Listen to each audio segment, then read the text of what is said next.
You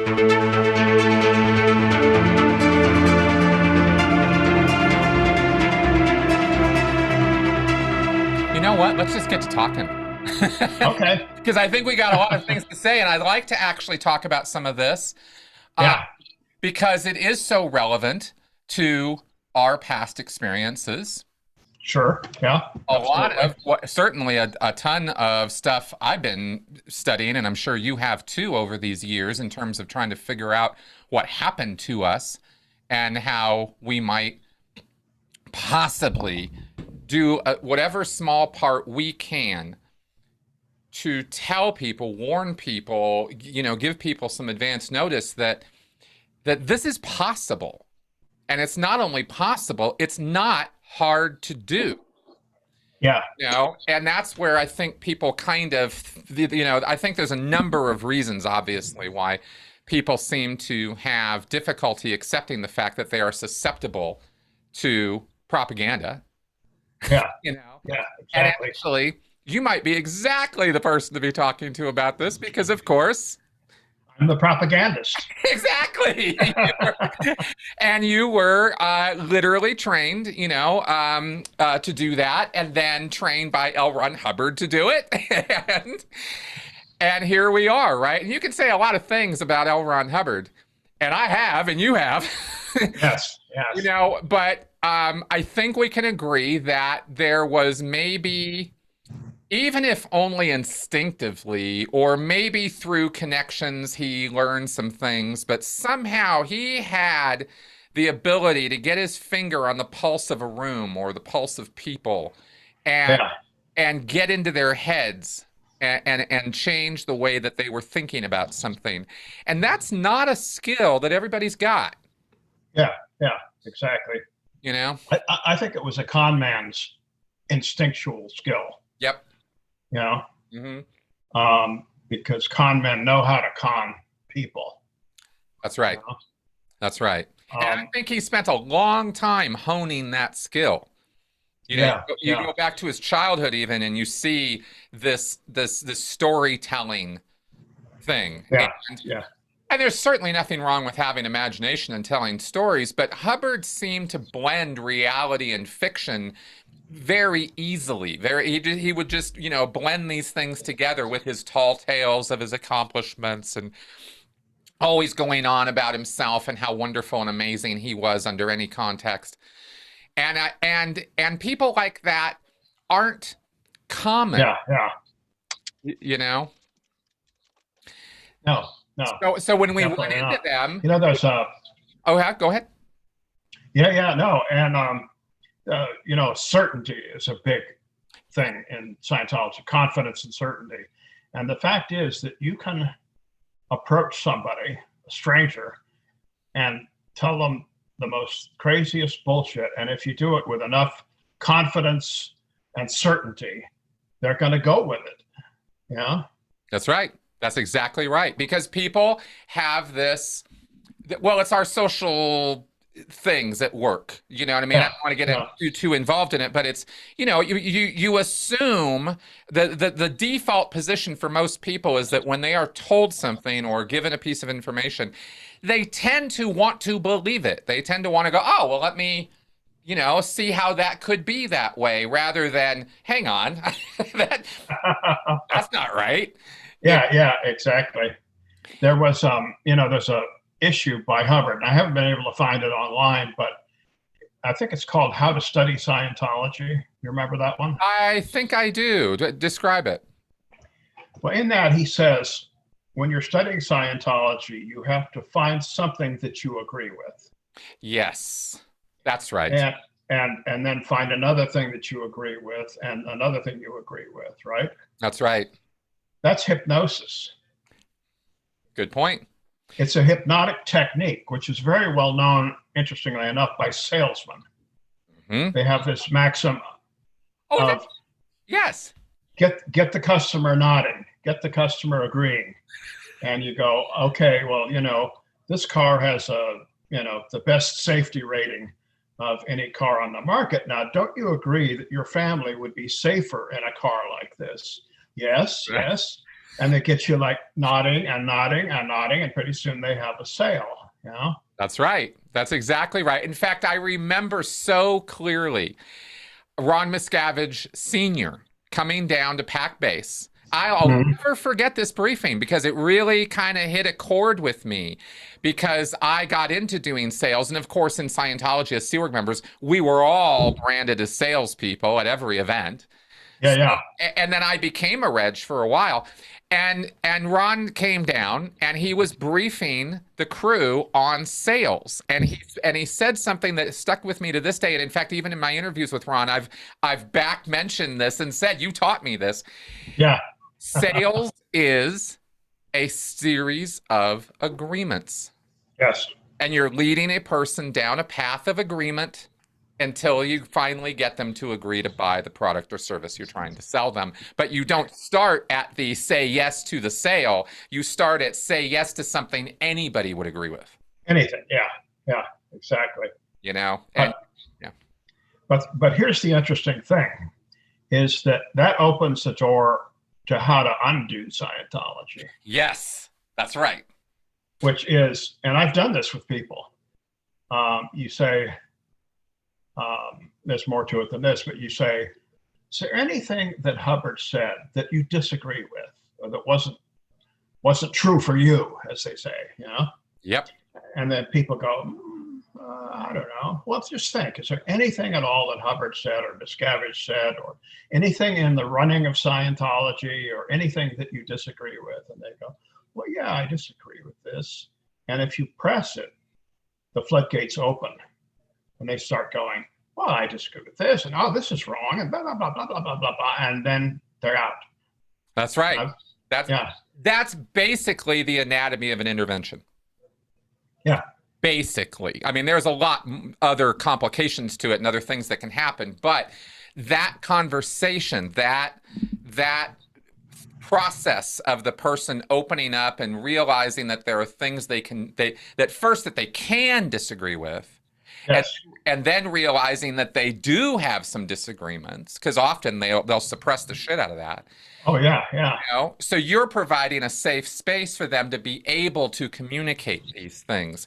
And I'm glad we're getting right into this, because this is the exact advice I've been sort of giving. I like the way you put it. I want to steal that a little bit because I think your description of it is a lot more straightforward than my attempts at it have been. In that I've tried to tell people, look, what you want to do is you want to find that chink in the armor. You want to find, and you want to develop it. But to develop it in a non-manipulative fashion means you have to be in good, real communication with the person. It's not a rote process. It's not a formula. It is you really caring, really interested, really talking to the individual in front of you and not a stereotype that you have built up in your own head about this person you're talking to. And I'm talking about Scientologists, I'm talking about Trumpsters, I'm talking about liberals, I'm talking about anybody, any belief set. That's how you do it. Yeah, yeah. And there's an introductory section of it, which I do as follows. I say, and you can always get agreement from Scientologists if you quote LRH, obviously. Right. That's right. So I say, listen, LRH said that it's only true in Scientology if it's true for you, right? And they'll go, oh yeah, it's good. You got them nodding, you know. and then I say, okay, so what LRH says is that you should take each datum in Scientology and put it in one of two bins. This is real for me. This is not real for me. I say, would you say that's how you should be studying Scientology? And they go, yes. Oh, yes, that's exactly. And I say, okay, tell me something that's in your not real for me bin. Nice approach. I like that. Yeah, that really slips in. You know, here's how, I don't know if we've talked about this, you and I particularly, maybe you've heard me say this before, but you know, you're dealing with a thought fortress. Yeah. You're dealing with walls that this person has built up mentally. Because, you know, odds are if you're tackling a Scientologist or a cult member, you're not the first to challenge them. You're not the first to say, hey, that sounds whack, right? And those kind of statements build these thought fortresses, these walls around the person's belief set. And my point with that, the reason I use that as an analogy is I'm trying to make the point that you can batter on those walls with your facts and evidence and reason all day long and get nowhere. You will not move the needle. Because they have an answer for everything. Exactly. And the answers that they will give to you don't have to make sense to you. They make sense to the person, and that's as far as they need to think about it. So what you have to do, and what you've described beautifully here in this way you go about this, is you have to be invited in. Exactly. Right? Exactly. And you'll never, and how many people are you going to invite into your house who are yelling and screaming names at you and insulting you and telling you how stupid you are? Yeah. Plus, they're ready for that. Exactly. Yeah, exactly. They're prepared for that. They're prepared for you to be antagonistic. And if you're not antagonistic, well, they're not prepared for that. That's and if you start quoting Hubbard at them, they're really not prepared for that. Well, this is why Debbie Cook's email was so brilliantly put together, I would say. It was a bit long. It could have been shorter, but most of it was taken up with L. Ron Hubbard quotes. Yes. They can't argue with that. Yeah. Exactly. And she was quoting word for word exact scriptures, exact issues from Hubbard that said exactly what they said and showed very clearly that David Miscavige was doing things that were completely contrary to what Hubbard said. And Hubbard's stuff wasn't, the apotheosis of common sense and reason. Well, Hubbard contradicted himself so many times. Oh, hilariously so. Yeah. But it still is a formula that works. And we saw mass defections from Scientology after the Debbie Cook letter for exactly that reason. Yes, absolutely. So you reached out to me because you wanted to talk about this kind of thing about, stupid people falling for stuff. And this has certainly been a topic I have addressed before and I have no problem addressing again because it has so much applicability to current events. Mm-hmm. It does. And, a lot of people, particularly when new people come on to one of the Scientology forums, like the Leah Remini group, and there have been a lot of new people on there because the series went on Netflix, and you hear the same sort of question or statement over and over again. How could anybody be so stupid as to fall for Scientology? And of course, that's insulting to any of us who fell for it. Right, exactly. But the truth is, and I know this because I was on the marketing end of things, Scientology targets smart people. That's right. They don't target stupid people. What use would a stupid person be to Scientology? That's right. No use at all. They want smart people to run their organizations and do all of that stuff. And that seems kind of counterintuitive, because why go after smart people if you've got this cockamamie cult? And but it's smart to go after smart people.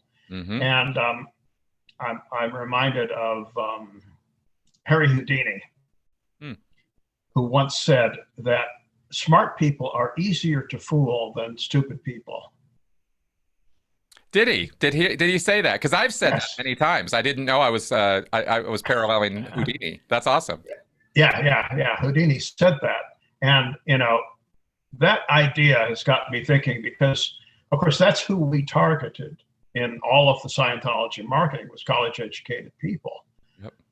And the reason we did that is that, and the statistics may have changed since I was working in this area, but only 11% of the US population reads more than one book in a year.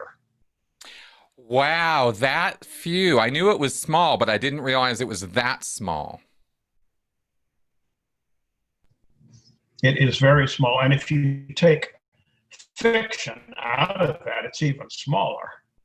So Oh, we're dealing with a very, very tiny wedge of the population who can even read a book, say. right.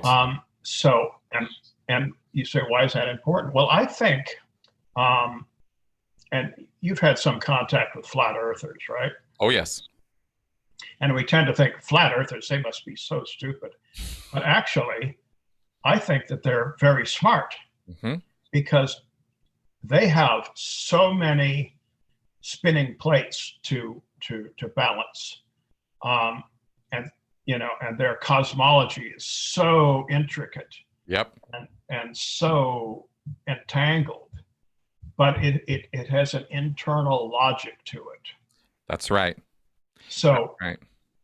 So it takes some intelligence to understand that complex system and then be able to explain it to somebody else and to then rebuff all of the standard questions that people have.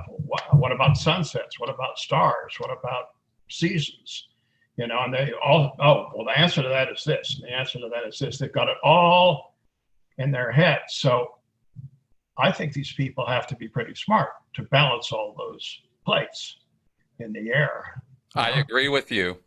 And in fact, this actually speaks to the intelligence controversy because IQ and personality testing I've done the deep dive on the research on that when I was putting my OCA video together to explain the personality test.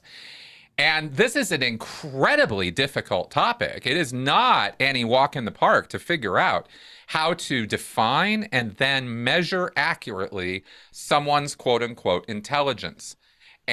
And also, mind you, in the course of putting those tests together, be able to control for guessing, be able to control for somebody, faking and all kinds of stuff. Like with the personality test, that's even more of a problem than IQ tests. Yeah. So, and of course, the thing about human personality, different from IQ, but probably related, is that it changes almost moment to moment as your emotional state changes, as your hunger state changes, as your sleep state changes. So personality in the morning can be very different from personality in the afternoon and the evening, right? So people tend to not look at these complexities, but I do because I've had to study this stuff. And where I'm going with this is that IQ is a complicated thing. Yes. But you're measuring, like you just described, the ability of a brain to associate connections correctly or accurately based on the data to hand, to do calculations based on those connections and form conclusions as a result. I mean, that is a basic skill set of what we call intelligence. And measuring, that's one thing, but then seeing it applied in the real world when you throw in the added variable of emotional investment. Yeah. That's when all bets are off, because very smart people can use that skill to rationalize or justify belief in a completely ridiculous thing that could never be true. Right. But the thing about Hubbard is that he devised this very complex system with so many moving parts, but it's all internally consistent. It's all internally within itself, logical and consistent.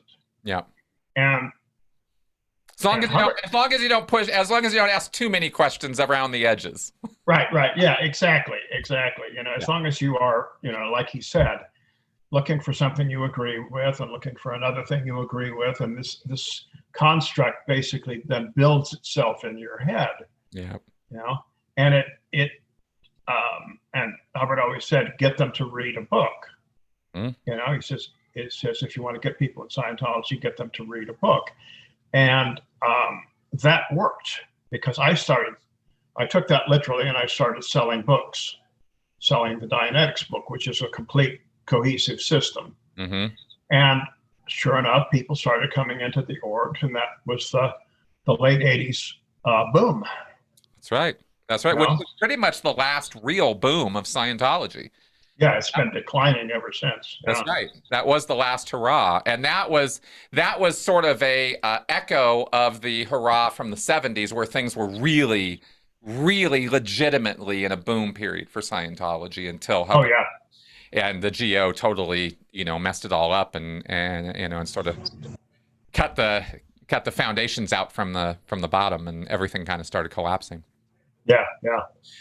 But when you get a person to get the book and read the book, then when they come in, they already have that construct in their head, That's right.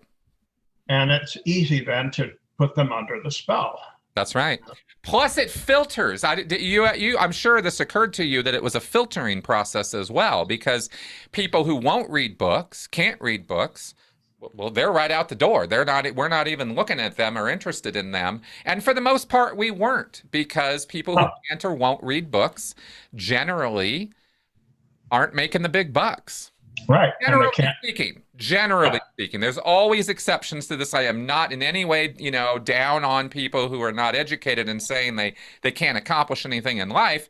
I'm saying that statistically, in a broad sense, the job of marketing is not just to appeal to people, but to appeal to a certain set of people. Right. Yeah. Totally. It's a niche market, and I was doing a lot of things which are common in the marketing industry, but that Scientology had never heard of.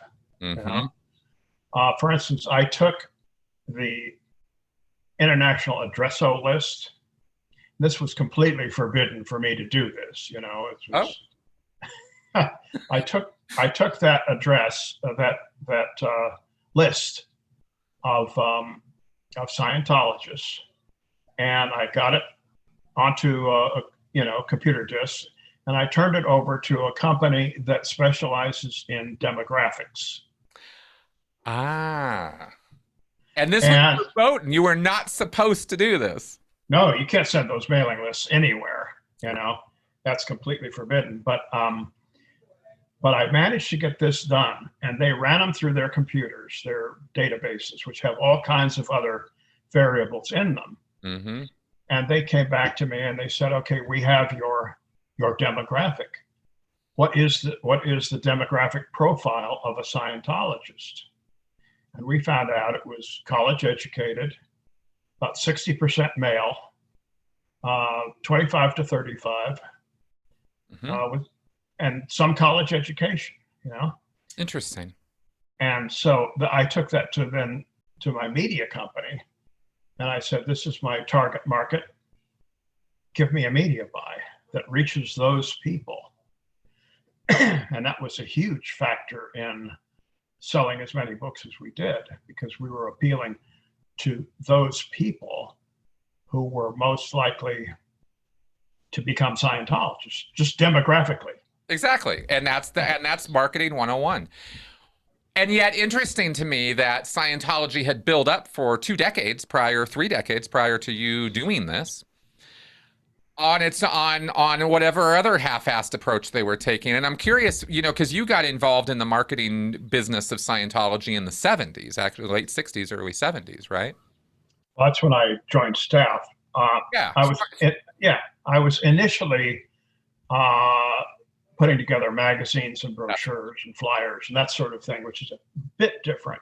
Yes. When you get into running a big national ad campaign, you pretty much have to get scientific. Yeah, well, that's what I was wondering, because it's not like that was the first time Scientology ran big ad campaigns, but you were doing standard industry practices. What were they doing before is what I guess I'm curious about. Just a lot of seat of the pants. They would put together some ads based on Hubbard's advices or something like that, and then just kind of like throw them out there with no real media strategy. Right. And those campaigns always failed. And Miscavige had run a limited campaign. I think it was only the San Diego area. And they had done these TV ads that had the men in the white space suits, that whole thing. Yeah. When was this? When was this that they did this? This must have been in the late 70s, early 80s. Okay, so this is actually kind of new to me. I didn't know about the San Diego campaign. What was this space outfit thing? What were they doing? Well, they were trying to, on the cover of Evolution of the Science, the spacemen, Yep. that was supposed to be part of the R6 symbolism. Okay. Okay. And for people out there, R6, we're talking about reactive mind. We're talking about a part of your mind that is subconscious, controls you without you being aware of it, according to Hubbard's theories. There's nothing in psychology quite exactly validating Hubbard's theories. It is not true, but this is how Hubbard approached things, and he said that this reactive mind was an all-powerful mechanism over human behavior. Yeah, and it had been implanted by space people millions of years ago with Right. these exact pictures. And so when you put those exact pictures on the covers of books, it's supposed to attract people to get the book and have the book. Right. The idea here is that they are literally supposed to have a subliminal kind of impulse to purchase the material, and they don't even necessarily know why.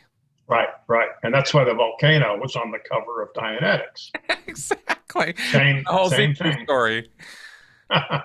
It's wild, isn't it? Because prior to 1967, prior to the whole Xenu thing, Dianetics was just it was marketed more like a textbook. There weren't volcanoes on the cover. It had more like just generic symbols and stuff on the cover. It wasn't. Yeah, I think the original edition was green and it had white spots on Yep. it or something. That's right. It was put out by a textbook manufacturer.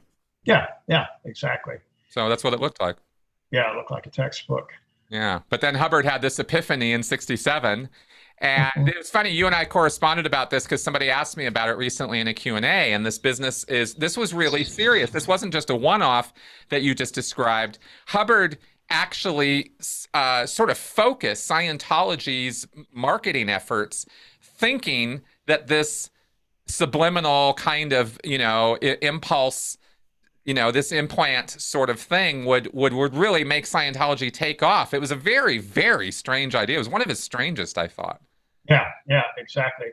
Every marketing idea that Hubbard had is manipulative. Yes. The survey technology was supposed to be find the button, and you press the button and they come in.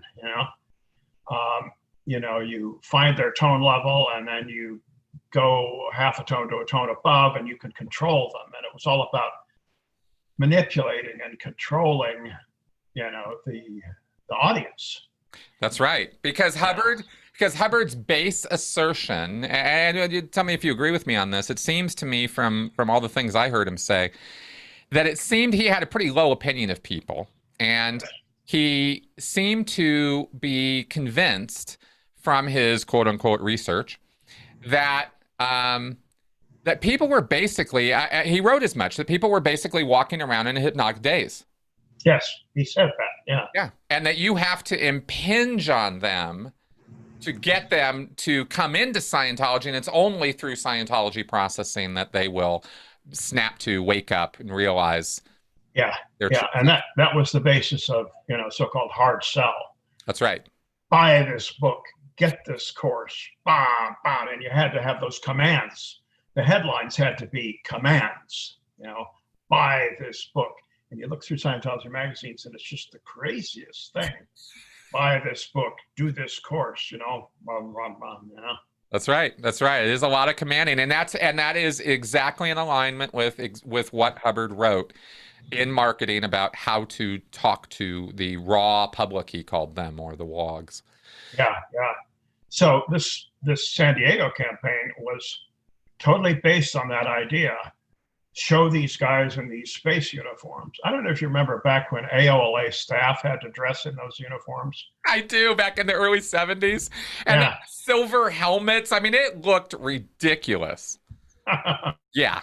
Totally. And that was under Captain Bill, who was himself quite a piece of work. Yes. Yes. If there was anybody who I could point to as the poster child of somebody who really bought everything Hubbard had to say, it was Captain Bill. When he was on the ships, he used to, at night, they would be doing learning celestial navigation, with the tools and all that stuff. And he would start telling space opera stories about how the aliens are out there, and they're, the Confederation is doing this and doing that and so forth, and just have everybody spellbound. It was amazing. And this is, I think, where Hubbard's science fiction history really came to the fore. I'm curious, did you, I was in Scientology a long time. You were in Scientology even longer.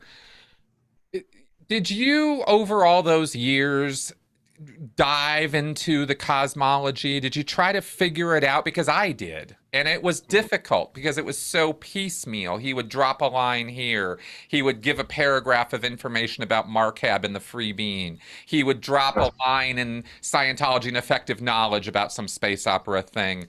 Or, the two-way communication lecture from the briefing course where he goes on a mad tear for a while about the Heliotrobus implants. And the invader forces and the different schedule of invader forces. And I was fascinated by all that, of course. Yeah, it was fascinating, wasn't it? Did you ever get to the role of Earth? Oh, yeah. Actually, when I was first getting into Scientology at the LA Org in '68, they played Role of Earth to raw public. Really? Yeah. Oh, and wow. Of course, they didn't let me hear a word about anything like that for a few months before. I got played RJ-67 fairly early on, but the fantastic thing about RJ-67 is the conspiracy theory more so than the great disaster of 76 million years ago, because they don't really get into it too much. They only drops this one line, and then you're running around the org going, what disaster? What is he talking about? Well, you got to get up to OT3 to find out. And then I was like, oh my God. So that kind of sucked in my experience. But over all those years, I tried so hard to put a cosmology together that would make some sense. And there were contradictions and there were problems. And, even to the point, the thing that really threw me was when I read History of Man, where he goes into some pretty, crazy stuff. that was one of the first books I read. Yeah. Okay, there you go. Because in the time you got in the late 60s, early 70s, that was frontline material and the culture changed. Yes. And the spiritualism and everything else kind of went by the wayside, and they got a lot more mind and practical and tool set for life and this kind of technology. Thing. Yeah. In the 80s, that changed. Yeah. But I was just kind of curious about, did you ever feel that you had a coherent whole in your mind about where about the backtrack, so to speak, about the space opera stuff? Because it always felt like a patchwork. It was a patchwork, and I think that was because Hubbard was kind of making it up as he went along. Yeah, exactly. And then he would make up something about the second invader force, and that would be in a lecture. And you'd go, wait, there was a second one? Well, what was the first one? What was the third one? I've heard about the fifth invaders. What was about the fourth? What about the third? I had all those questions, Exactly. I think the only place I ever saw anyone seriously start putting it together was the recruiters. Derek Faust specifically, and I'll say his name. He's out of the church, out of the Sea Org now. I think he's still a believer. But he put together a whole series of PowerPoint presentations. And the last one, the big cherry on top, the confidential one that they would only hit the new recruit with if everything else up to that point hadn't cracked him yet, was the space opera fantasy, drawing from all these quotes, including the invader forces, Markab, the Galactic Confederation, everything stopping. Derek didn't. I don't know. Brandon Faust, not Derek Faust. It was Brandon Faust. He was the best. He was the single best Sea Org recruiter on planet Earth. The guy recruited thousands of Sea Org members in his career. But the PowerPoint was sort of the pinnacle of his career, was putting this together and sharing it with us other Sea Org recruiters. And I went around for a year recruiting people with this stuff. Wow. And it was deep conspiracy theory, and it was 9/11 truther stuff, and it was the space opera stuff as the cherry on top, where it was like, look, man, we're not just facing problems here on Earth. There are forces outside this planet that want to do away with Scientology. And you prep said, I can't believe to this day that I, with a straight face, actually delivered this briefing to people and actually believed it myself. Right. Yeah, exactly. I know. I know. Yeah, you just. Well, I think there was a reason why Hubbard back in the 50s was targeting science fiction fans. I agree. Because they're educated, smart people. But there's one other factor, which, and I got into this factor as well when I was doing the church marketing, which is what I called seekers. People who were looking for answers. That's right. And you have to be a seeker if you're going to get into Scientology or into a lot of other things, flat Earth, you name it. Because, and this gets back to the smart versus stupid. Mm-hmm. You're only going to get a smart person interested in flat Earth because a stupid person doesn't care. They don't care. Earth's flat, round. I don't care. It has no impact on their life whatsoever.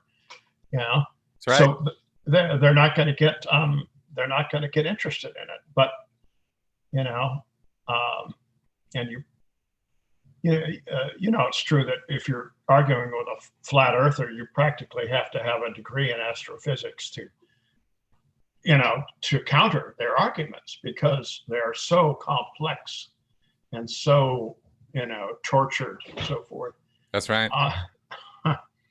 But a stupid person, they don't care. Flat, round, right. I don't care. Right. You have to have that curiosity, and you have to have wondered about the shape of the Earth. Like, is it really round? How do people know that it's round?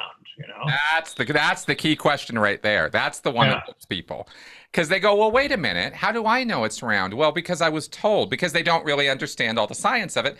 Nor do you have to. It's not something that affects your day to day. So that's why most people couldn't care less. But these folks are like, well, wait a second. If that means that they told me lies in school, oh my God, the conspiracy must be so vast and overwhelming. And, yeah, exactly. And the other thing I think you might find, which is a harder to isolate and harder to describe character trait, but it's there, is this desire to want to have this is the secret knowledge.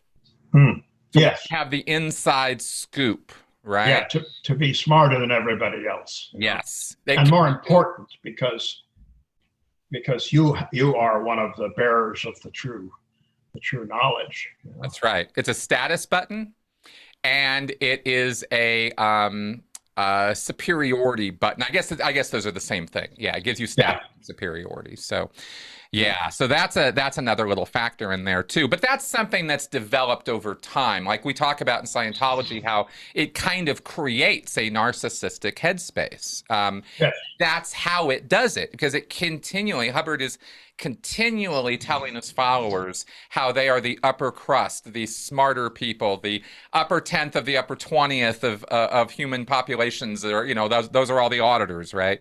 And to speak to your assertion about the smart thing, let me say one other thing about this, which is I trained auditors for well over a decade between staff and Sea Org. And you are not going to become an auditor if you're a stupid person.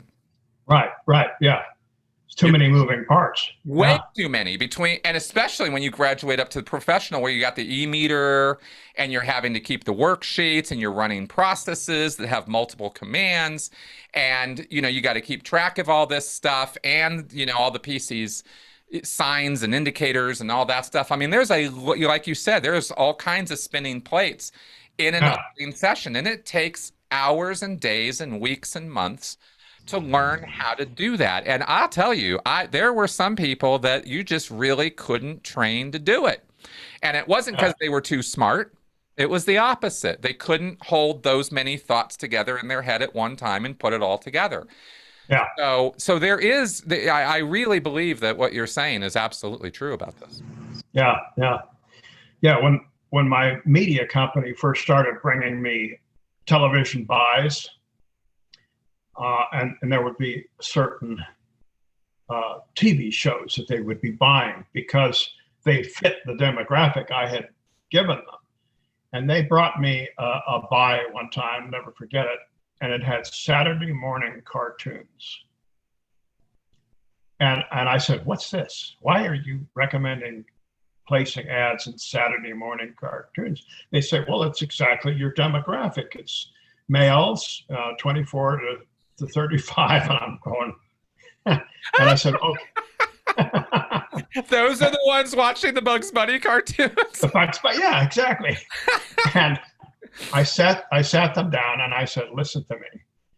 I do not want to talk to people who watch Saturday morning cartoons. I do not want to talk to those people. I don't care if it's the right demographic." Right. I said, "You bring me programming lists and I'll tell you the programming to buy." So they brought me lists of programming. And one of them I remember was Twilight Zone reruns. And I said, "Yes, there you go. That's my guy right there. That's my guy." You know? That's right. You nailed it. You got it. Yeah, you were good at your job. No question about it. How, I got to ask, I mean, you did this for years. How, and we've talked about your history. We don't need to get into rehashing everything you've already said, but I'm curious structurally, sort of on the day-to-day of international marketing of Scientology. You know, there are very few people to ask about this at this point. Yeah. And okay, so you're part of this, international marketing unit, central marketing unit. It had different names over the years. Yeah. And this unit was working at the Gold Base. This is in San Jacinto, behind the big fences and everything. And this is in the 80s when Miscavige was pretty much there most of the time. Is that right? Right. Yes. Yes. So how often, we know the stories of him, holding these meetings and abusing the shit out of people and beating you up and other people. And it was just a disgusting situation, no matter how you slice it. Yeah. What I'm a little curious about, though, is on the day-to-day, how often was Miscavige coming around into your area, or did you have some kind of semblance of a command structure between you and Miscavige? How often was he violating that command structure? Yeah, there were endless echelons of bureaucrats, Mm-hmm. It just went up. And yeah, see, every day would start with your senior coming around and going over your battle plan Mm-hmm. with you. And then their senior would come around and change that. And then the CMO programs operators would come around and they would change it again.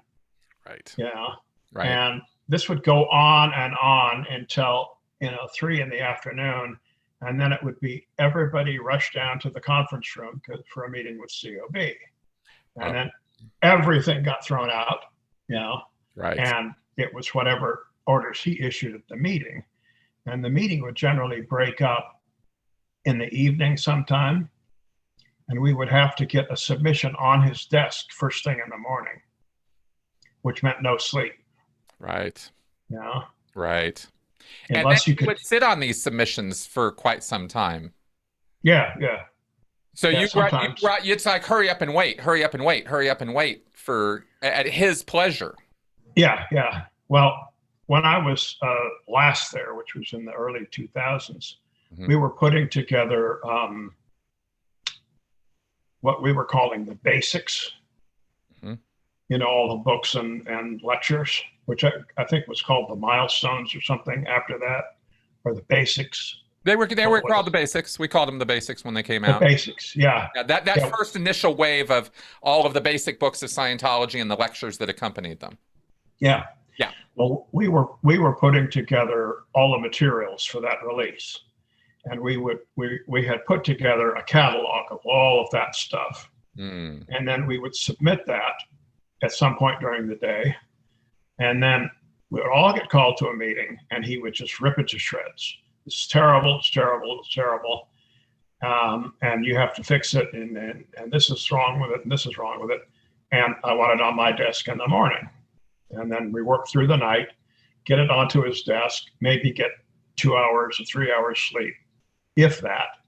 And then back on deck right after lunch, you know? Right. And another meeting at 3 o'clock. Another meeting at 3 o'clock that goes on into the evening. Yeah. Right. And go ahead. I was going to say, these meetings were just endless. He was kind of like Hubbard in that he could talk and talk and talk for hours and really saying nothing and often contradicting himself through the course of that. And then his minions would transcribe the whole thing because everything was taped. They would transcribe it, and then they would issue it in transcription form to every person who had been at the meeting, and then you had to word clear it. Oh wow, was that consistent all the time with his with his ravings? Oh my God, I thought that was only every now and again. Yeah, no. This was all the time. And I had thick binders full of his bullshit, just on my shelf, thick binders of all of his meetings, you know. Wow. And we would have to go back through them and highlight them, and they were so contradictory. It was hard.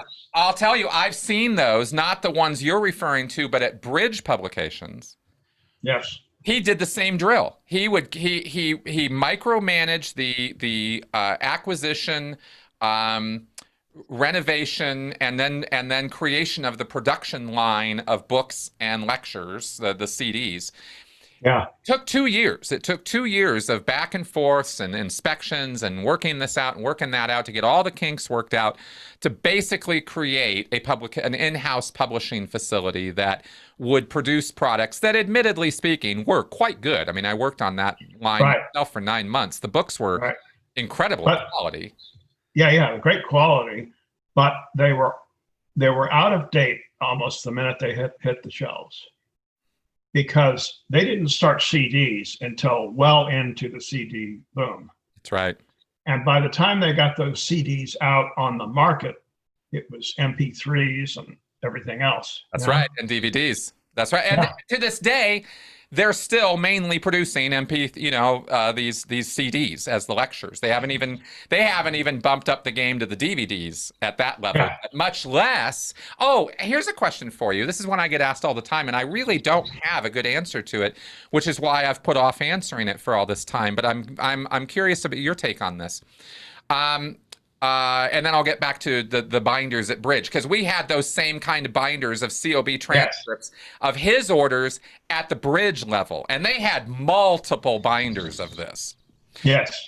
So I want to make that point. But why is it, do you think, that we do not see any Scientology books? We see Hubbard's fiction works, but we don't see one iota of his Scientology stuff on digital media. Ebooks, ebooks, and e-lectures, right? You don't see those. You can't purchase digital download copies of Dianetics off of Amazon or ebook formatted Evolution of a Science. It's only the hard copies. Right. Do you have any idea why they would be putting the kibosh on that? Because it's clearly Amazon. I mean, this is clearly a market. Well, yeah. And for instance, with my book, I sell far more ebooks than physical books. I think I have too. Yeah, audiobooks as well. And they have audiobook versions of many of these things, but not available through download. Yeah, I think they're afraid of pirating or people making copies or something like that. It seems an odd because pretty much piracy at this point is the cost of doing business in the digital domain. It's just going to happen, and you're just going to deal with it. But you're going to make a lot more profit than you're going to lose to the pirates. Yeah, and you'll reach far more people. I mean, they have these fixed ideas. Like when I started the Dianetics campaign, for instance, because Hubbard had said, people only believe hardbacks. Always push the hardbacks. That's right. He did. That's right. Yeah. So when Miscavige did his TV campaign in San Diego, just before my campaign, they were pushing the hardback, and they sold next to nothing. I'm telling you. Yeah. And so when I started my campaign, I said, we're going to market the paperback. And everybody was looking, oh, you can't do that. You can't do that. You can't market the paperback. And so I gave them the sales figures and the this and the that. And I said, listen, do you want to sell a lot of books or do you not? Right. This is the cold, hard facts. And finally, I was able to get an okay. I think they had to petition Hubbard or something. And he said, okay, you know. Wow. But and so I said, yes, it's got to be the paperback, because I can get that paperback into so many more outlets than hardbacks. Hardbacks is bookstores. Paperbacks is, you know, Plaid Pantry and every mini mart, you know, on and on and on and on and on. You could get those books anywhere that you want. So I said, we have to do a paperback, and I finally got that through, but it took a lot of perseverance and a lot of I used to be a master at finding LRH references to back up what I was going to do anyway. Right. Yeah, we all kind of had to learn that skill a little bit. So yeah. I was able to push that through. Well, why don't they do ebooks? It's the same argument. Nobody has said to them, listen, do you want to sell books? Do you want to reach people or not? Right. If you want to reach more people and if you want to make some more money, ebooks is the way to go. And nobody has pounded that home because they have no marketing people left. Well, that I wanted to go there with you, because I'm wondering now, you know, I have said, and this could be a fundamental attribution error on my part. And if so, I'm willing to own it. Okay. Right. I'm not sure. So I'm going to ask you, and I don't know that you have a definitive answer either, but let's talk about it. And that is Miscavige's desire to actually expand Scientology. I have posited in no uncertain terms that I believe he is not interested in expanding Scientology's numbers the same way that you were, the same way that Hubbard honestly was. I mean, of all the things you can say about Hubbard, he very much wanted Scientology to expand. Yes. And he was all about the numbers of that. Yeah, and he kind of knew how to do it too. Well, he did. He had some savvy. Yeah. Miscavige doesn't seem to have that. He never had a public life or a public world or professional experience. He went as 16-year-old into the Sea Org, and he's been in that world ever since. Yes, and he's never run a mission or an org, which I think is a key point. Never. Right. He has no clue about how things really work. You know? That's right. And we ran into that at every echelon of management. You know, I came from an org. I had org exec experience, but I had not run an org. And I could quickly see in the management division how much of a liability that was for the managers, and how it was very rarely, if ever, commented on. Especially when you had 13-year-old girls running around who absolutely knew that they knew better than you did. Even if you had run an org or had run a course room or had run an HGC or delivery unit, which I had done, these girls knew everything more about it than I did. And I would always laugh because eventually, almost like karma, these girls or these little boys would end up, it was mostly girls because it was CMO. I'm not meaning to pick on girls specifically, but that's just who populated CMO. And almost one for one, they ended up having to go condition one or phase one on a situation, and meaning they had to personally take it over and run it themselves. And then you saw that they were utterly clueless about what they were doing. Utterly clueless, right? Yeah. But getting back to Miscavige, the reason I say fundamental attribution error is because I'm asserting that David Miscavige personally isn't interested in expanding Scientology's numbers. But it occurs to me in talking to you and having forgotten the power of the fixed datum in Scientology, that people can get this idea and nothing will move it. It's like an anchor. It just stays there. Like, and an example is you have to sell hardcover books. That's a great example of a specific Hubbard policy. He definitely said it. And you could take that and run with it to never market softcover books, right? Which they were very busy doing until you came along. Yeah. So it occurs to me as I talk to you now that maybe there's just so many fixed ideas and plain incompetence involved in the marketing, and lack of, probably at this point, lack of actually people even doing the work. Yeah. That I wonder if it's not David Miscavige's personal, lack of desire to expand Scientology, but truly just plain incompetence and inability to do so. Yes. And I agree with that. He is, abysmally incompetent in that area. He does not know anything. He does not know the first thing about advertising or marketing. And when I ran that campaign in the 80s and up to the early 90s and got Dianetics back on the New York Times bestseller list, he hated me. Wow. And that's the crazy part. That's the part where things really get crazy. Yeah. He absolutely hated. He hated anyone who could do things that he couldn't. Wow. Interesting. There was one time, and this hatred intensified. There was one time that he decided to IQ test the entire base, not with Scientology IQ tests, but to bring in some professional IQ testing people. Really? Whoa, that's blind psychology. Whoa, look out. So he did that, and everyone had to take a proper IQ test. And this was professionally administered and evaluated on all that sort of thing. Wow. Well, I was the number 2 highest IQ on the base. That cemented my fate. All right, there you go. Yeah. I think he wanted to know who his competition was. I think you're right.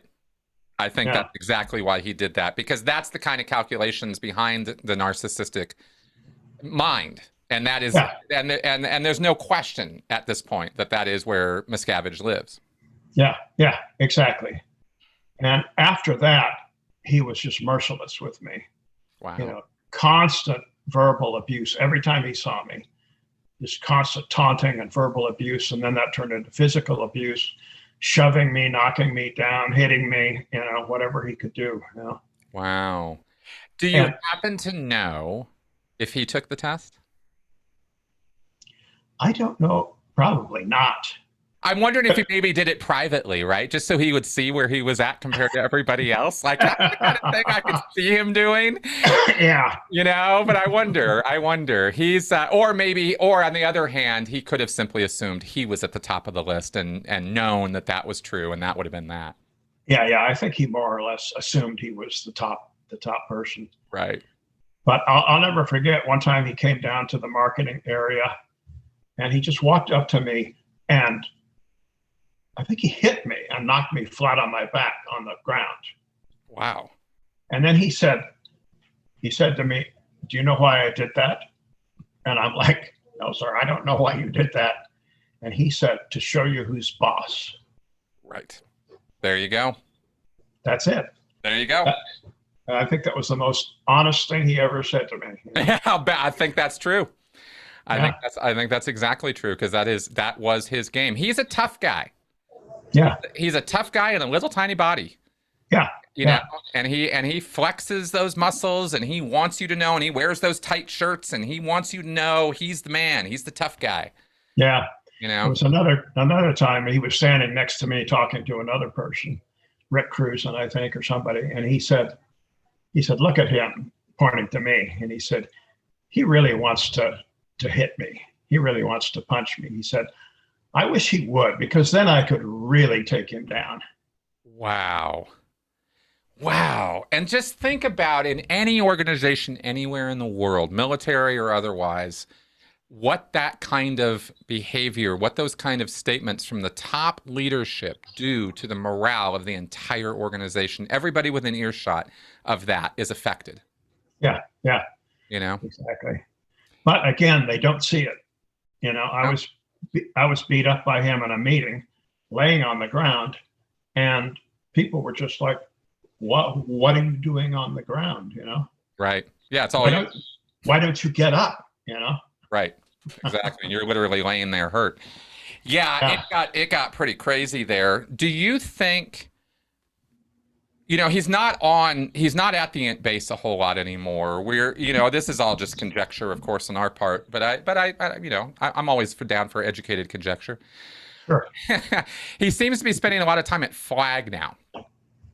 Yeah. Do you think, as a result of all of the exposure, and there has certainly been no shortage of it, between Going Clear and every other book and your books and my books and everything else, do you think with all this exposure over, let's say, the last 15, 16 years, do you think he's changed? Or do you think he's at Flag now just beating the shit out of everybody over there? I think well, number one, he hates the Int base with a passion. He hates that place, obviously, because he's, done so much evil there. Yeah. Yeah.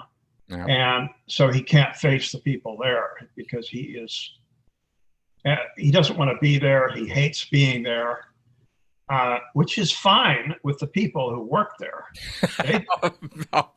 I'll tell you, he used to leave the base periodically, and there would be this collective sigh of relief. And then we would get the word months later or whatever that he was coming back. He's coming back. And it was like that scene in Devil Wears Prada. You remember that movie? Yes. Where whoever it is comes running through saying, "Gird your loins, people." Like she was coming back, right? She was coming through. And it was that way. It was just like panic, just utter panic at the base at the thought that he was coming back. Yeah. Nobody wanted him there. He didn't want to be there.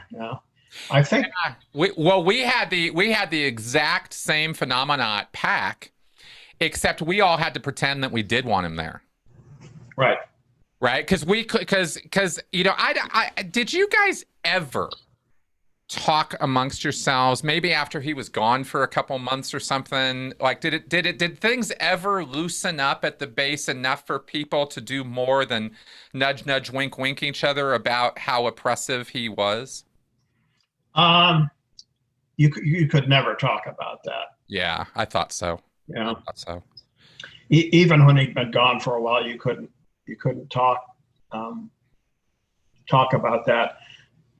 But we did have a couple of sort of running gags, just among ourselves. One was, the Sea Org motto. We come. Yeah. And we always said that the motto should be, "We never leave." Right. Right. Yeah. Yeah. It was those sort of jokes, Right. It's the way it's a coping mechanism. Yeah. Yeah. Exactly. Yeah, because you would think, that there are places where humor would just die, but even in the Jewish ghettos, even in the concentration camps, humor lived. Yeah. It's the only way. Trust me, you and I both know from personal experience, it is the only way to survive the very worst of times. Yeah, exactly. We were blessed in marketing because we had some very funny people that were working in marketing, and they would always crack us up. There was one guy, Steve Hall. You may remember. Oh, I know Steve. Yeah. He's out. Yeah. He's out now. He's out, but he was one of the funniest guys I ever knew. Really? And he had a pair of sunglasses, and that we had gotten. We had a group award and gone out to a restaurant, and I forget the restaurant, but they had these sunglasses that had white frames that were like candy striped with red. Huh. And so we all got a pair of those, right? And Steve kept his in his desk, and every time that somebody was getting chewed out by a senior, he would go like, and those were his protective glasses. Right? Wow. So everybody would crack up. Yep. Just something to relieve some tension. Yeah, exactly.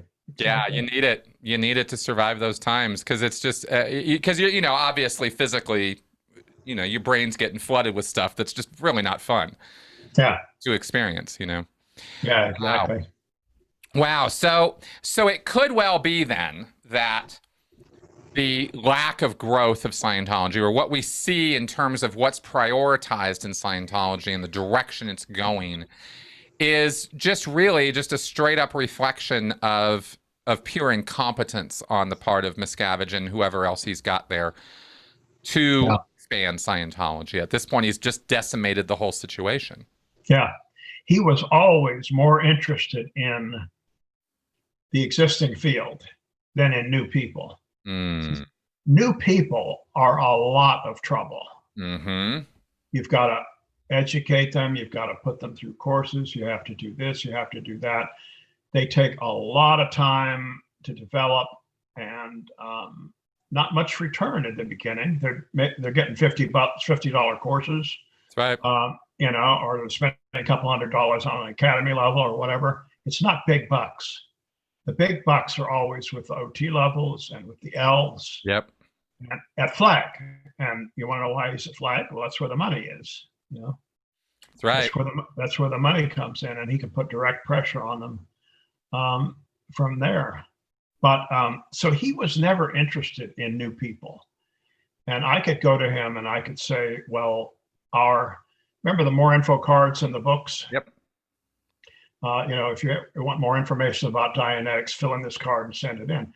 We get thousands of those every week. Because we were selling, no kidding, we were selling up to, when it was really going, we were selling up to 30,000 books a week through Wow. bookstores and non-Scientology outlets, not through the orgs, nothing to do with the orgs. Wow. This was on a complete bypass of the orgs. We were selling up to 30,000 books a week.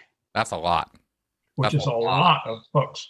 So we were getting in thousands of these more information cards and sending those out. They would go right out to the orgs. And a lot of old Div Sixers have told me that's what was keeping the orgs alive, was that flow of info cards. That was their number one source of new people, was those book buyers, you know. That it was a whole machine.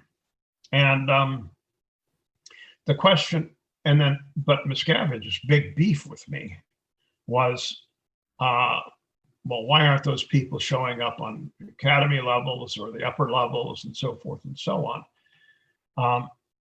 And he considered the whole Dianetics campaign, despite the success, he considered it to be a waste of money.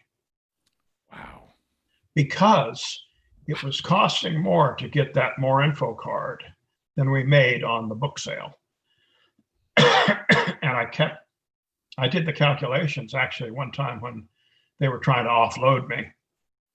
And I did the calculations, and I figured that during the period of the campaign, and this was over maybe a 4 or 5 year period, I had made an extra $280 million for the church, over and above what they would have made without that campaign. And I was able to present that information and a lot of other information, and they could not offload me in any sort of good conscience, you know. Wow. And yet he sees only, it appears from how you're describing this, and of course my experience with the man, that it's immediate return or nothing. Right. Right? What have you done for me lately? And he doesn't seem to be able, and this is, you know, the irony of this, you don't know about this at all. I've never talked about it, but you know, one of the RTC representatives, I can't remember her name. She was in the Protears film. She was long red hair. She was quite a nice lady as far as our interactions went. She did this briefing one time to the PAC-based management staff, of which I was a part, about production lines, about, you know, basically assembly line thinking, about how there are and how there are what, you know, and Hubbard's terminology, you know, you have products and subproducts. things that will go to contribute to making the ultimate product. If you want somebody to walk in the door, there are sub-products you have to produce in order to make that happen, such as sending out promo, such as selling books, such as getting ads in magazines. I mean, all of that is pre-sub-products to the person walking in the door. Yeah. Then you want a course sign up. Well, then getting the person to walk in the door is a sub-product to getting the sign up. You then have to have the person received and, personality test, et cetera, et cetera. She walked us through all this basic business stuff. This isn't complicated stuff by any stretch. We, of course, received it as revelatory because this isn't how Scientology orgs are operated. Right, yeah. Well, everything is now. And if it's not right now, nobody cares. So she was trying to introduce this concept as a way to get us to manage these churches with sub-products towards, valuable final products, as Hubbard put it. Yeah. And I only laugh at the irony of this right now because that was an extended briefing from her that went on, and that sort of effort went on for probably about a month until it got dropped, right? We got into the demand of everything else, with the pressure coming down the lines and stuff. Yeah. And that was the only time we ever had a little window, as when I was a Scientology manager for 8 years, of actual sanity, of the idea that you would work on this, and then you would work on this, and then maybe in a couple weeks, we'll get this. Yeah. So focus our attention on this so that we can get more of what we want and come out of this week-to-week rat race. Yeah, and it's not going to happen right away. It's going to take weeks or months to get this ramped up. That's right. And she tried to get that across to us. But the problem with it was nothing she was saying was particularly wrong. It was that she was saying it within a system that is structured to reject that kind of thinking. Right. Yeah, because it's all this week. That's what's right. happening this week. I'll tell you a crazy story. Yeah. Miscavige, he kept getting on me about, well, okay, you're selling all these books, but where are they? They're not in the orgs. Where are they? And I said, you want them in the orgs? Okay. And I started a project. And we figured out, number one, they don't know how to do Dianetics like in the 1950s. Everybody was twinning up and doing the stuff on each other. And these new book buyers were not. So I wrote a script, for a video script, showing step by step how to apply Dianetics. Yeah. Right? You might remember that. You did that. That was me. Yeah. Right. That's right. Yeah, the whole video. This was a big deal. Yeah. Okay. So I wrote that. We filmed it. And another thing that has never been done in Scientology marketing, I took it to a focus group. Did you? And I focus group tested it. Wow. And we made adjustments based on the focus group, Right. I keep interrupting you because new thoughts keep occurring to me to ask you about. I know. I'm sorry. I'm horrible at that. I know. You're welcome to question as I go along. Yeah. So we had this video, and I packaged up with Hubbard's lectures on Dianetics and the book and the video, and that was the Dianetics package. Yep. And then I wrote an infomercial selling the package. I cannot believe you were the guy who put all that together. I knew you had done the Dianetics campaign. I didn't know you'd done those videos and say, I forgot about that if we talked about that before. Damn, man. Yeah. So I did these. I produced this infomercial, and it was based on a lot of input from infomercial people who I was in touch with, like outside. One of the top infomercial people in the United States was coaching me through the writing of this, Wow. And then I took it to a media firm that had experience with running infomercials, right? And then I went to Omaha, Nebraska, because I had found a telemarketing company, and they have a room, and it's just operators, hundreds of operators in this one room. And when your infomercial goes on the air, the phone number comes up just on every infomercial. Call now, call now and get your Dynamics package. And that immediately goes to one of these operators, and your script comes up on their screen. Mm-hmm. And all they do is take the orders. That's all they're doing. They're order takers. They didn't really do any sales work. They would just say, the credit card number, blah, blah, blah, blah, blah. And it was a machine. It was just a machine that would just take orders, take orders, take orders.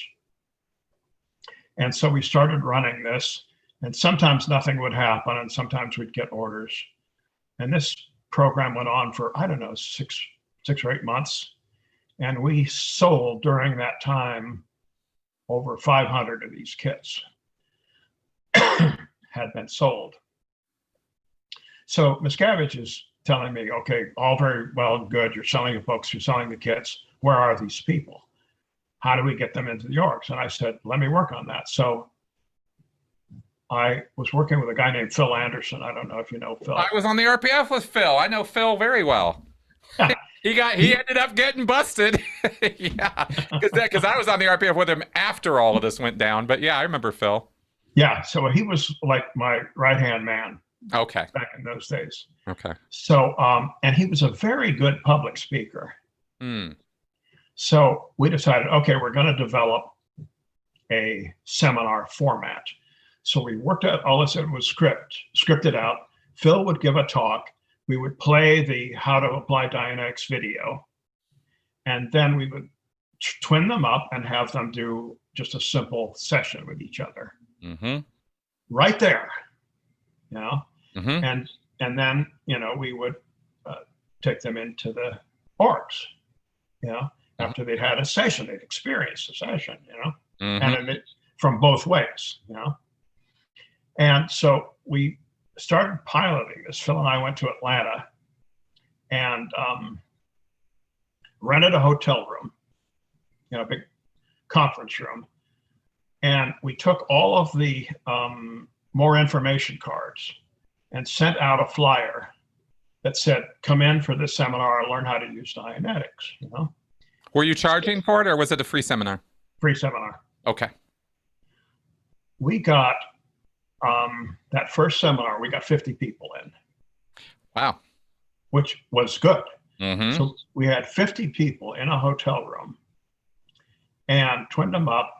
They did their sessions, and then we told them to go into the org. Well, I got so much shit on that when I got back to the base. Really? Because we had held it in a hotel, not in the org. Oh, okay. So they couldn't count it as bodies in the shop. Oh, for fuck's sake. Yeah, this is the thinking. Right. This is the thinking that goes on. Right. So they said, why didn't you hold it in the org? And we said, have you seen Atlanta org? Exactly. Because this is in the 80s when these orgs were shitholes. Yeah, yeah. And for the most part, still are. Exactly. They couldn't fit 50 people in their intro lecture room. Right. Or in their lobby, for that matter. Right. They were too small. Right. So we started doing this all over the US. And we were getting an average of 50 people over a weekend. Wow. And they were coming, and we would look in the parking lot, and there would be Mercedes and BMWs. These were not, poor people that were coming. These were prime public, Mm-hmm. But no, they had to be done in the org. This was a squirrel activity, and it got completely axed. We had it figured out down to the promotion, the forms, everything was worked out.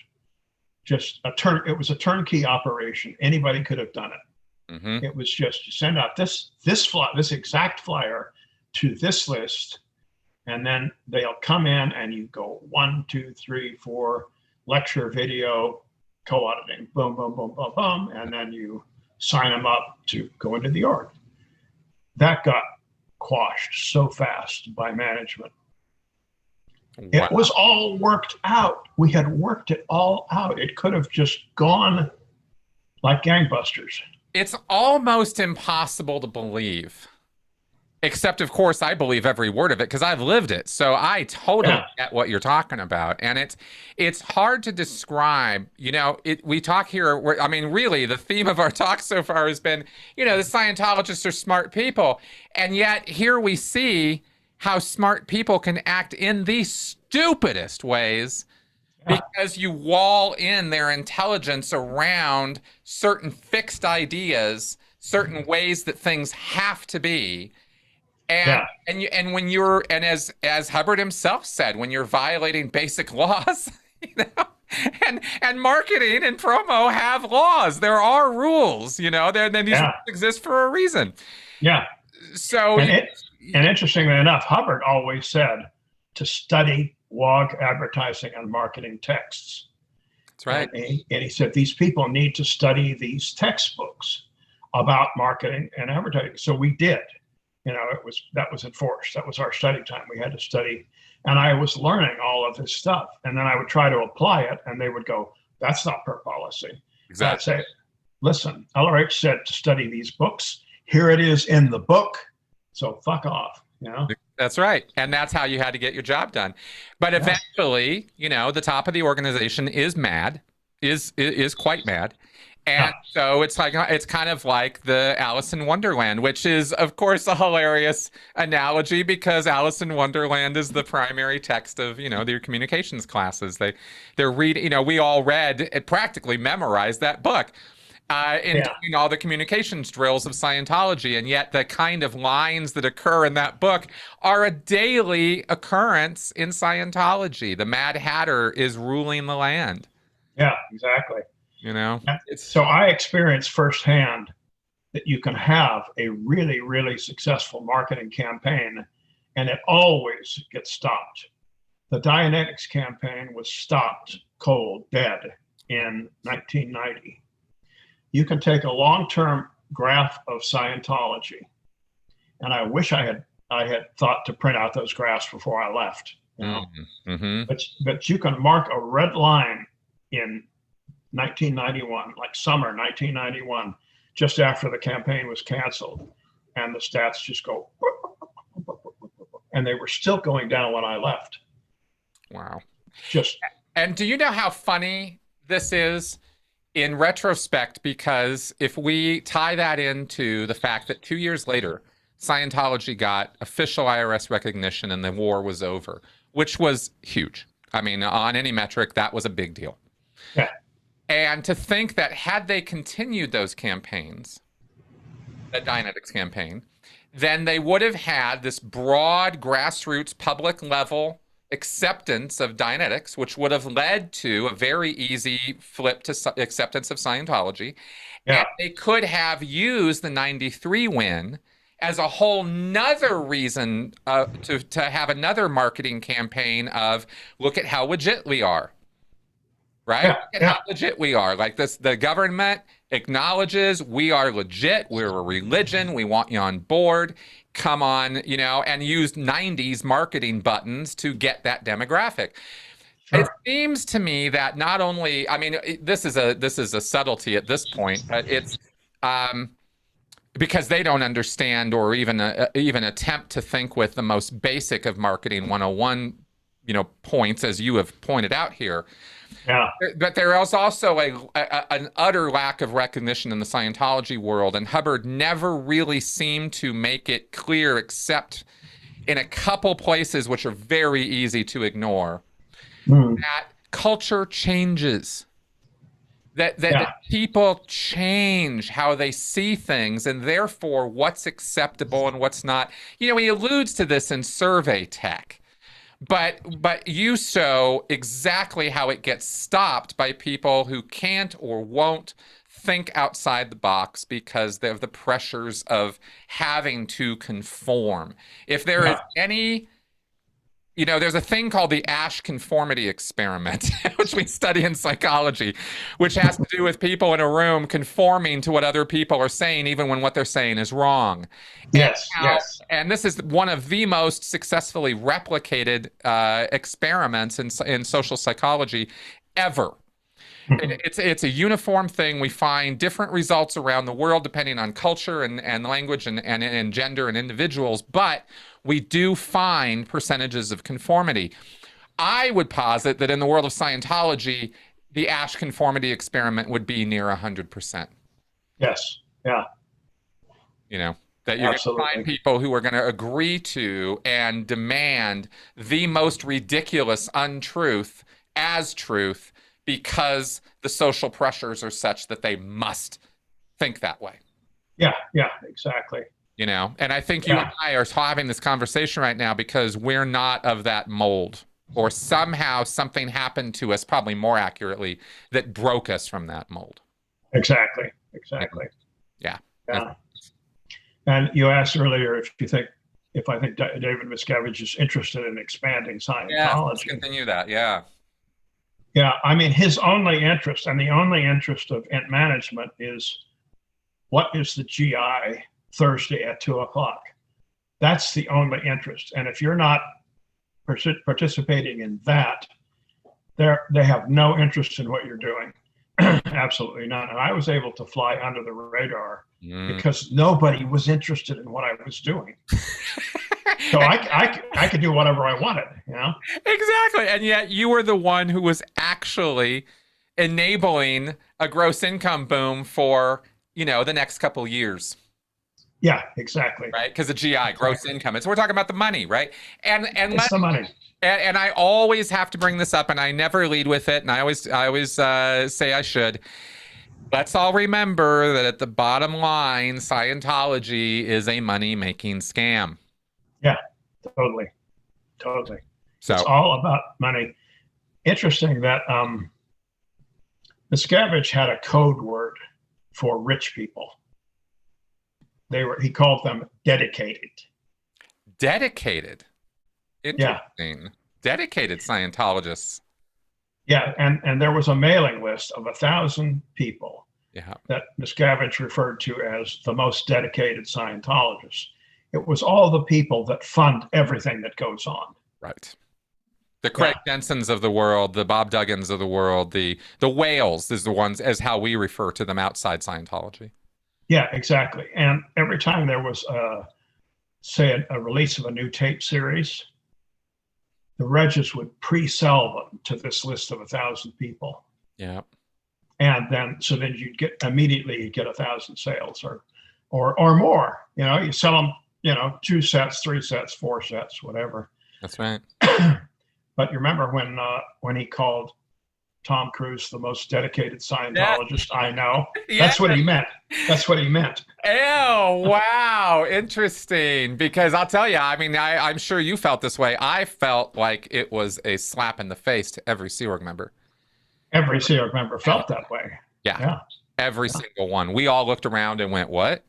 And then we shut up because you can't say shit like that. But we were like, what? Yeah, exactly. I mean, everybody adores Tom Cruise, but to say Tom Cruise is the most dedicated Scientologist when we were slaving our asses off 24/7. Yeah. I mean, it was like Miscavige just slapped the entire Sea Org right upside the face. It was unbelievably insulting. Yeah. But if you understand his code. I never heard that before. So that actually put that in a whole new light. Yeah, exactly. He was a moneymaker. Yeah. Yeah. Still is. Is. Because that's what he's focused attention on. And I have conjectured with both ex and non-Scientology friends in the, forensic accountants and people who live in different financial worlds than I do about, how else he might be utilizing those dedicated Scientologist lines for further influence and power. On a non-Scientology, maybe outside the bounds of the church kind of way. There's money laundering. Yeah. There are ways of doing things and buying, and influence peddling is a thing. Yeah, yeah, You hold the exactly. secrets of these people in PC folders, and Scientology does. Let's not make any mistake about it. Bob Duggan has Sure. PC folders where he's divulged confidential information that could potentially be career ending. Yeah, could put him in jail, probably. Yeah, exactly. And that's the way with, Venezuelan whales, with American whales, with European whales. They're all over. And if he can just, keep that list under control, then he probably feels he's got Scientology under control because that's enough money to keep the thing going. Yeah, yeah, exactly, exactly. Yeah, he could keep Scientology going with no new people coming in, Yeah, just on those whales. exactly. And I think if there's any calculus he's done, it's that. Yeah, Because I love throwing this around with former members and stuff. I want to ask you about this. It seems to me, and looking at the timeline of all of this, which we've looked at as exes, in our own journey so many times, yeah, and it seems to me Lisa McPherson was a touchstone, a really important point in the Scientology timeline. yeah, absolutely. I think for two reasons. I think reason number one, it's the closest Miscavige ever came to going to jail for real. And two, I think it exposed the liability of auditing to Miscavige in a way he had never seen before. Mhm. The Wallersheim case, the Christofferson case, those were cases of training gone bad or Scientology gone bad or people just, not happy with what had happened. And then, of course, there was the whole David Mayo, implosion. But Lisa Yeah, McPherson was different. She was a single Scientologist, totally dedicated, who had a complete psychotic break on the streets of Clearwater and ended up being, basically killed by Scientology through their mismanagement and mistreatment of her medically. yeah, And so Miscavige is on, head is on the chopping block. Marty has to destroy evidence. He's admitted as such. I'm not making that up. They're literally committing crimes to keep Miscavige safe. And I right. think that was a little bit my takeaway from that, and why I bring this up. I wanted to run this by you. Is that was all 95, 97, 99 time period, right? That 5 years is when McPherson was blowing sky high.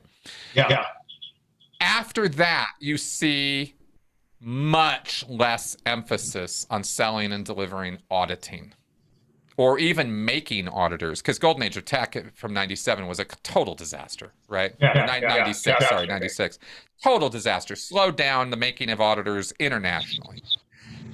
So my thinking is that Miscavige might have seen the writing on the wall from that and changed the course of Scientology to a degree to emphasize books, lectures, materials, lower level services. Let's have people touching walls for thousands of hours, right? Let's have them sit in a sauna 3 times, do a Purif 3 times over the course of their Scientology career, rather than focus on the auditing delivery, which is still given lip service, but is not as much emphasis. And as a manager, I experienced that directly. The pressure to make auditors, the pressure to get auditing happening came way off.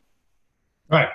It went on to materials. Yes. And Totally. I'm thinking this is why, but I wanted to get your perspective because you were up at the base during that whole time and you were there actually working on these lines. So is any of my conjecture, do you think, realistic? I think it is. Yes, the attention went off of services altogether Mm. and onto materials. Mm-hmm.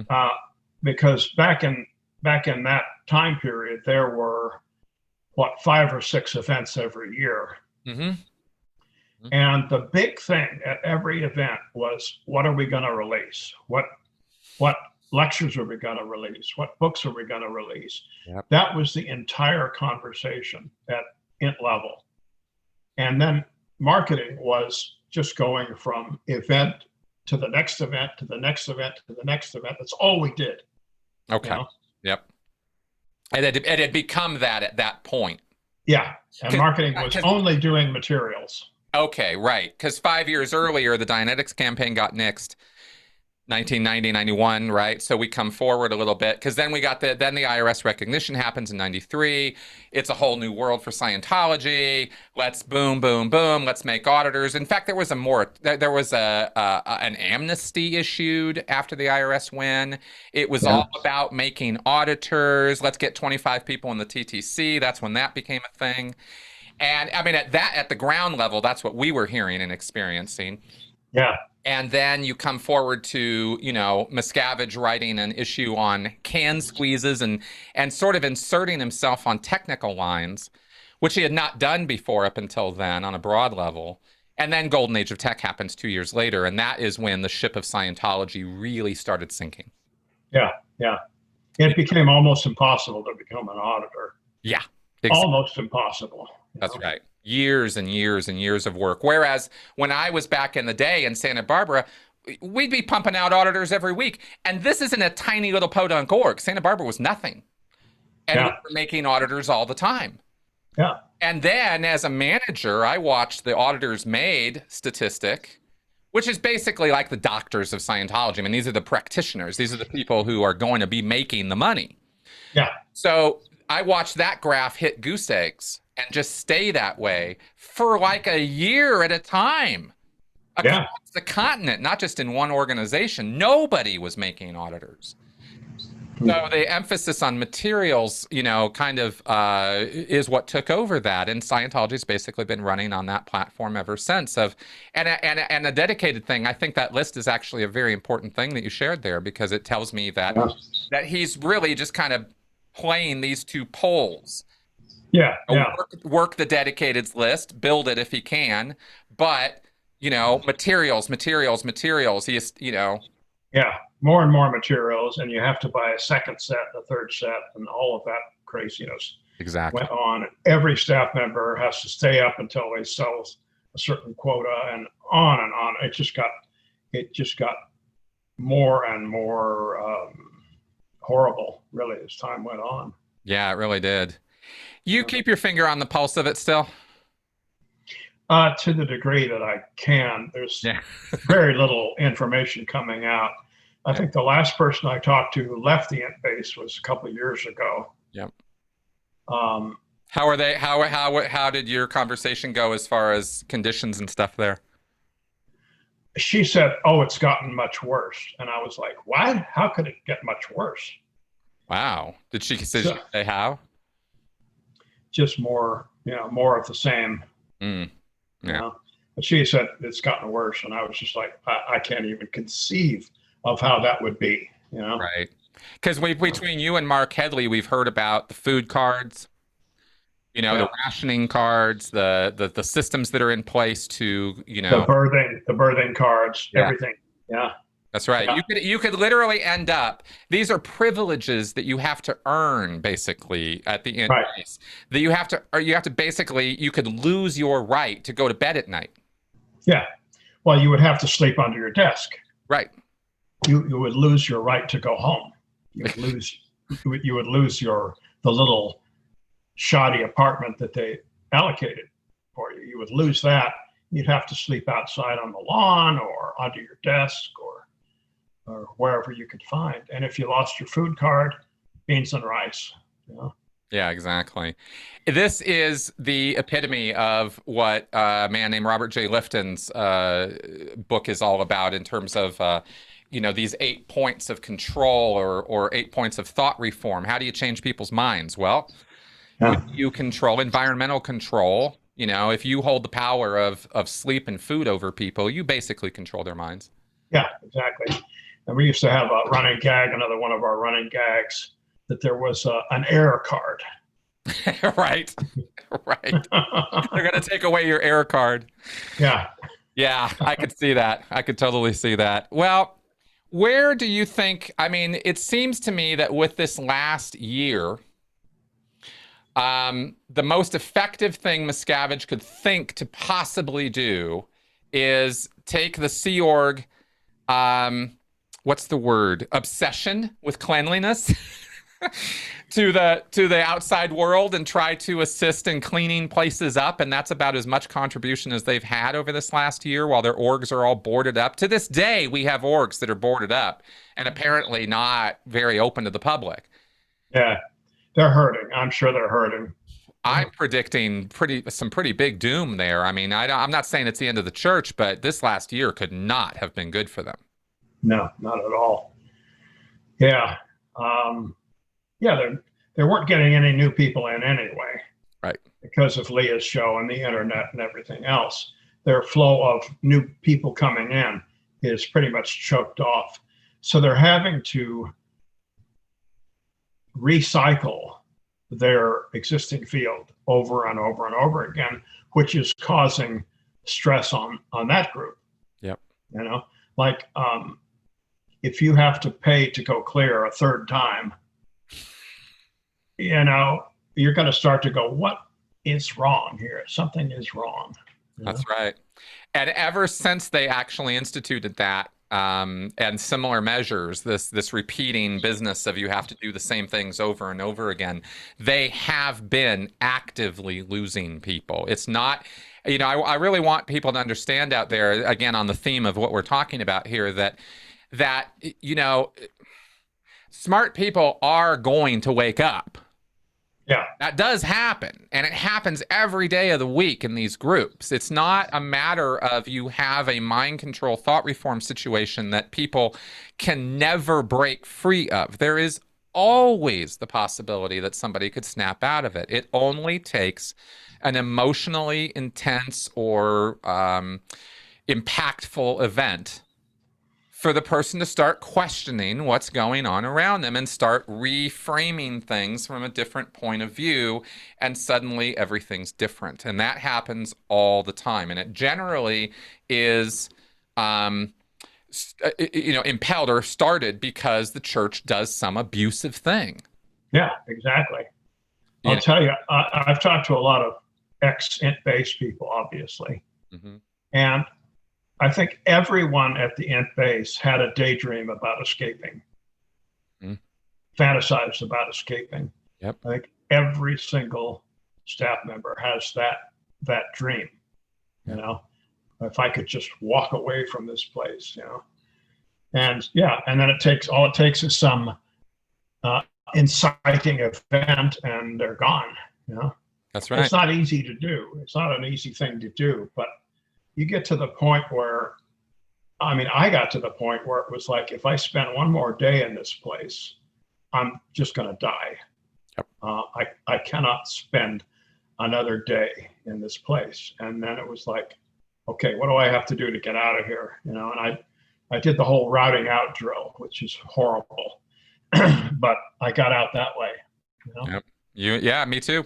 And it was very, very, very similar. I think our, you know, it took more to wake me up than the RPF, which is kind of amazing, considering how abusive 3 years of the RPF was. I mean, it was no picnic.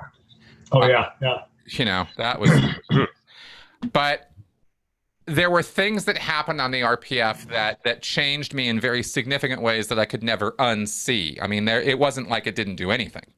Yeah. You know, I was completely done with Scientology organizationally after the RPF. I was just putting up with other Sea Org members giving me bullshit because I knew I was in a situation where this organization was out of its fucking mind organizationally. Yes.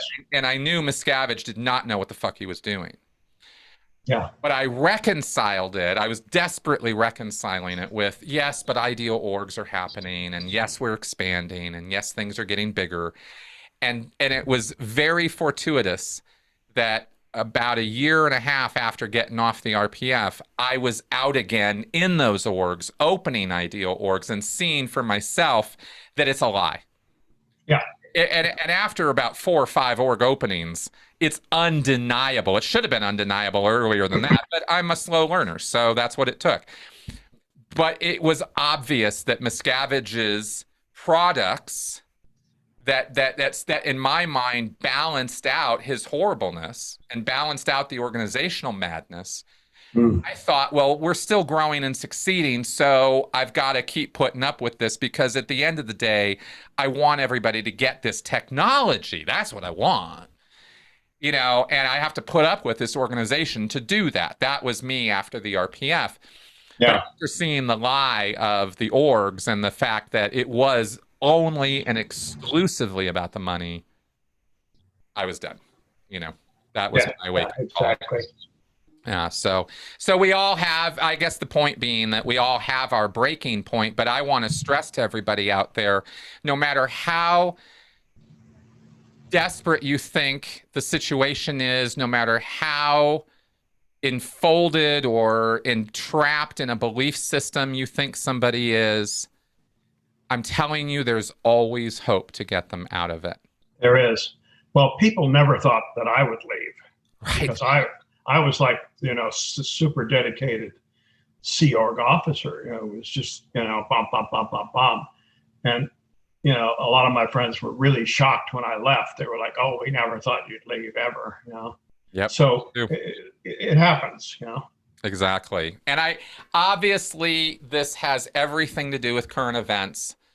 I think people who believe that my channel is just about Scientology are kind of missing the point. So I thought I might try to use this opportunity here in the face of what happened yesterday in Washington, D.C., to point out that every single thing that Jeff and I have been sitting here talking about in regards to Scientology mindset, the life at the ant base, the abuses of the environment that we found ourselves in and the way that we put up with it because we thought we were on a goal of helping people and saving the world, and we really, truly both wholeheartedly believe that and dedicated our lives to it.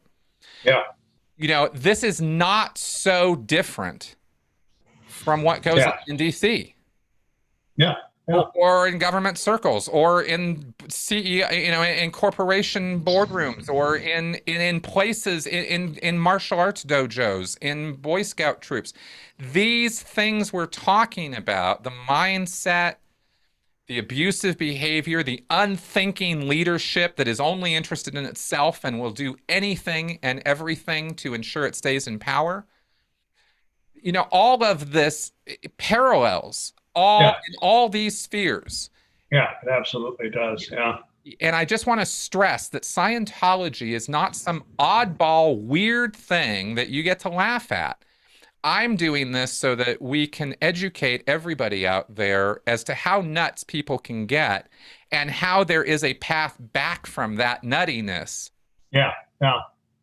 If you do the right things. And we talked about what those things are at the very beginning of our show. Yeah, exactly. So, and you're up in Oregon. You see you've been watching this year of insanity with Antifa and demonstrations and riots and all of this, and yet it seems that a lot of that was hyped. It was very much hyped. I mean, I went downtown and just walked around after all that had happened because, according to my friends on the right, and I do have friends that are Trump supporters or right-wing people. Portland was a war zone. It was just ruins. Yeah. And so I went downtown and I went all over downtown taking pictures, and then I posted them and said, here is the smoking ruin that is Portland, and I remember that post. Beautiful parks and, beautiful buildings. And there was a couple blocks where people had written graffiti on the walls. That was about it, Wow. And some kind of sketchy guys were hanging out, but life goes on, Exactly. It's not the hellhole that people imagined. And I wanted to get your input on that because you do live there. So if either of us knows the situation in Portland, it's you rather than me. And I was under the impression, I mean, really, I was believing the media, the reports, not, I don't go to Breitbart. I'm not talking about Fox News reports. I'm talking about stuff MSNBC and CNN were reporting. And they were presenting a war zone, and they presented this in cities across the country as the current news. This is what was happening. And we all thought the summer of 2020 was absolutely going to see America implode over, Black Lives Matter and these protests and riots. And this is how it was being reported to us. And then we find, actually, no, it's not really quite that bad. And perhaps there is some misreporting going on here. Right. And I want to stress that as part of this picture, Mm-hmm. because it's part of the thing that makes us all agitated and drives us to this kind of extremist thinking. Yeah, exactly. In Portland, it was always confined to, I think, 3 square blocks at most. Yeah. The rest of the whole Portland area was just, life went on as usual. Right. There were a few square blocks downtown near the Federal Building where anything was happening. And that was only happening in the evening and at night. If Right. you go down there during the day, nothing was going on. Right. Exactly. And I of course, I've spoken about this at length in earlier podcasts, so I'm not trying to now, walk back everything I said and be like, oh, well, it was all just fine. I'm just trying to stress that there is proportionality or perspective that can be missed. And I will be the first to admit that I can get riled up just like anybody else. And if I see bad things happening, it makes me upset. And if I'm being told that this is happening all over and that there are threats, to my safety and security, to my wife's, to to people in general, my emotions are going to get riled up. How could they not? So, and it's by design. Yeah. Well, that's what news does, is it blows everything up, Yeah. My first experience with that was back in 67, I think it was. There was a huge anti-war march downtown LA. I think Johnson was at the Century Plaza Hotel meeting with the Chicago mayor at the time. And so there was a big march was organized, probably 10,000 people showed up. Wow. And marched past the hotel. And they had said during the briefing part of the march, we are not allowed to stop in front of the hotel. And everybody went, okay, cool. We'll just march right past. We've made our point. Well, we get down there and there's a barrier and a slope down to the freeway on one side and the hotel on the other side. So we're like just going through this corridor. Mm-hmm.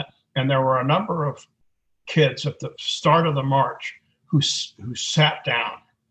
They staged a sit-in, right? Mm-hmm. Stopping the whole march in front of the hotel, Mm-hmm. right?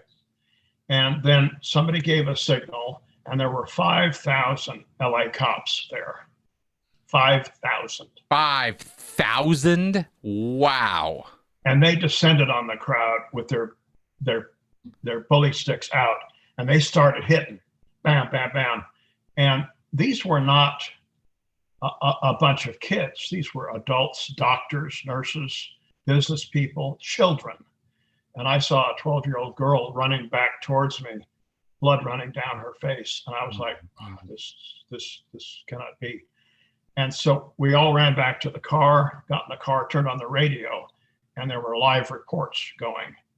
And it was like, this is terrible. The cops are just beating people. This is just, they're out of control. The cops are out of control, blah, blah, blah, blah, blah. And then all of a sudden, like turning a switch, the story changed. Mm-hmm. And it was like thousands of drug-crazed hippies rioted at the Century Plaza Hotel, and the police had to put them down. Right. And it was like we had rioted.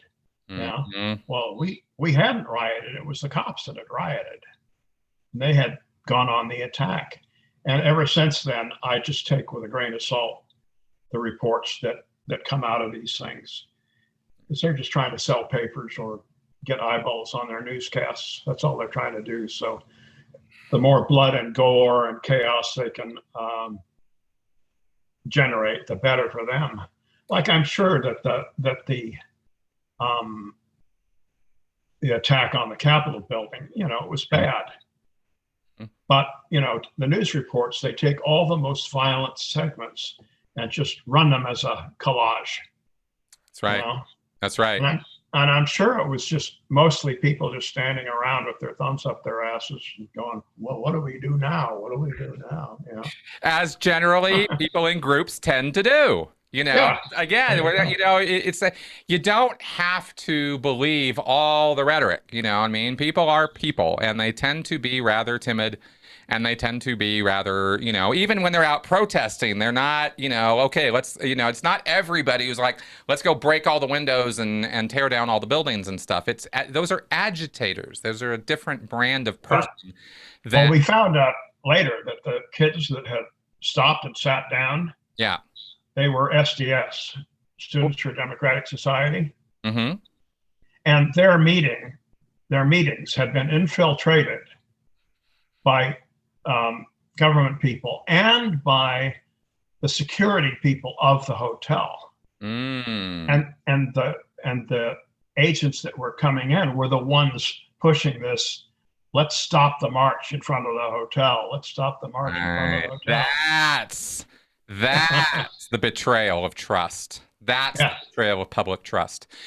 When you first initially say, well, that law enforcement infiltrated the group, I'm like, well, I hope so, because I want them to understand what they're facing.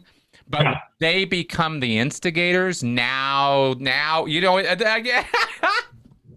they've taken on the color of the enemy, Jeff. What condition does that put them in? Yeah. That's when lines are crossed. And that was Hoover's FBI. That was all kinds of nasty, corruptive stuff that, of course, that kind of crap is still going on. So we have to be ever vigilant. It's the price of freedom. Yep. Well, Jeff, this has certainly been interesting. I wanted to tackle this subject that you wanted to bring up here. I think we did. I think we've done an incredible tour of some Scientology history and some of your experiences with this. Is there anything else about this that we did not cover or that you wanted to talk about? I think we've milked it. Yeah.